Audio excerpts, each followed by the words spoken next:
Meet President TED. TED is asking for your vote in the 2016 elections, and there is something truly significant about him.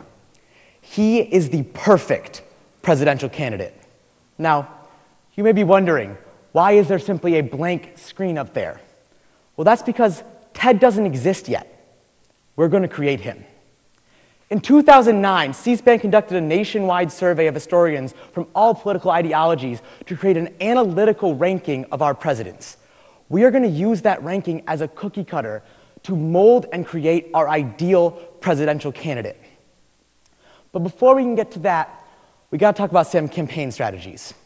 So any politician that wants to win an election needs to have their constituents positively answer these questions. Pathos, how do they make me feel?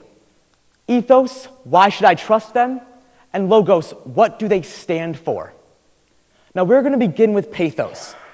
And that starts before a politician even opens their mouth, because we immediately connect with them on an emotional level just from their physical appearance. So if we're going to tap into pathos, we're going to have to create the the appearance of our president.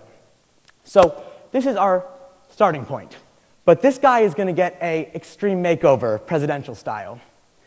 So you have maybe heard me mention that our president here is a man. Remember, we're basing this off of precedent, not ability. We are long overdue for a rock star female president. So please don't think that I'm in any way bigoted about that. The other thing we can say for sure is that he is tall. Oh, sorry, he's a man. The other thing is that he is tall, very tall. In fact, 44% of all presidents and 6 out of the C-SPAN's top 10 are over 6 feet tall. That is 3 times the national average. He is white. He's a white male in his mid-50s. Please excuse my horrendous drawing. He has dark hair, which will undoubtedly be gray by the end of his term. And he has blue eyes. Now, take a look at some of the stats we just threw up. 86, 97, 91. It's incredible how many times Americans elect the same type of person to the presidential office. And the reason that is because we have a leadership stereotype that we've developed. We think we know what the ideal leader looks like. Now, we're going to tap into ethos next. And the question ethos is asking why should we trust our president? And considering that we give our trust to the most capable person, if we want somebody to trust Ted, we have to give him a pretty impressive resume. So please look at the actual stats from our very real presidents as we move through these, because those are all the actual stats, and it's amazing how many commonalities there are. So after graduating from high school, Ted went to a prestigious East Coast university, most likely Harvard. After that, he decided to go into law, and he went to another prestigious East Coast law school to get his law degree. Then after that, after 7 years of higher education, our not-so-young lad decided to join the military. After his military service, he came home, settled in civilian life, and that's when he began his career in government. After many elections, he finally makes it to the governor's mansion, and it is from there that he begins the long race towards the presidency.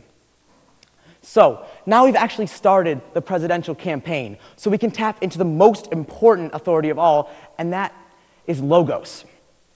And the question we're asking there is, what does President Ted stand for?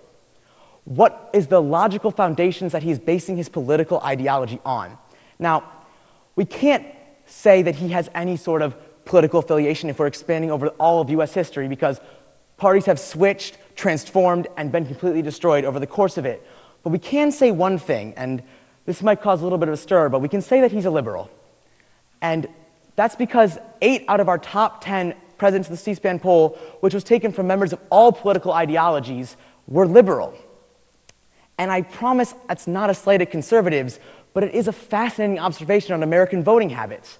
Because if we look at the political spectrum, Americans tend to gravitate towards those who fall on the authoritative end of the left wing.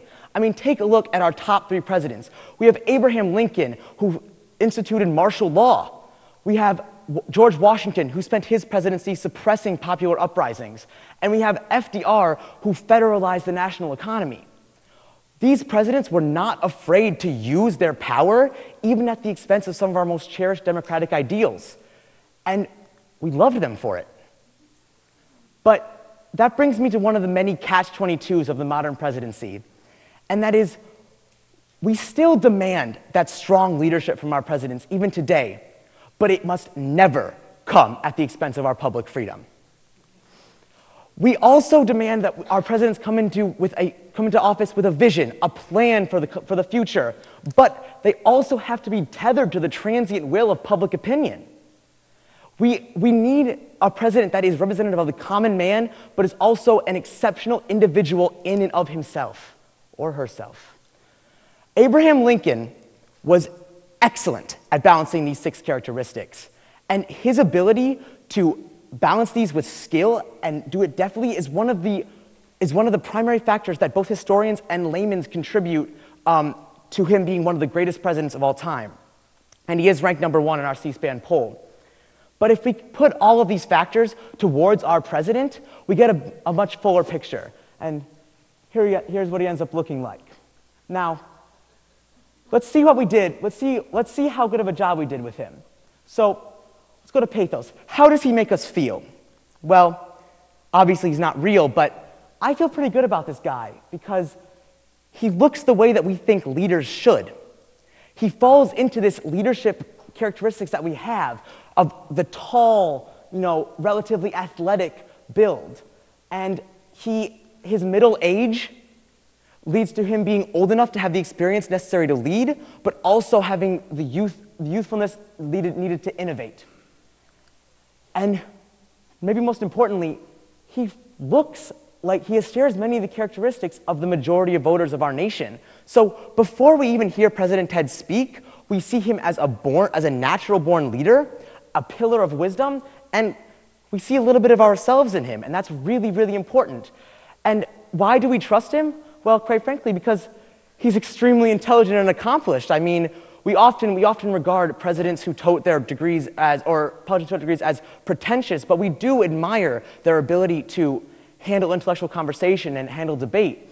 He has a love of country that is tried and true through his military service, and he has an extensive previous government experience.